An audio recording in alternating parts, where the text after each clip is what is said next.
How to allow or block app permissions to access health data on the iPhone 16 series. First, let's return back to the home screen by swiping up at the bottom of the screen. Then on the home screen, tap on the settings icon. Now from here, we scroll down and then tap on privacy and security. Then scroll down and tap on health.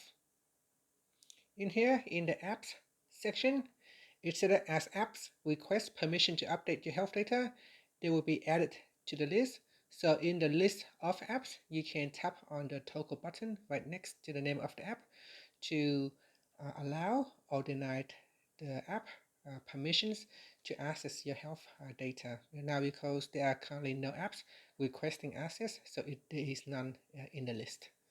And that's it. After that, you can swipe up to return back to the home screen.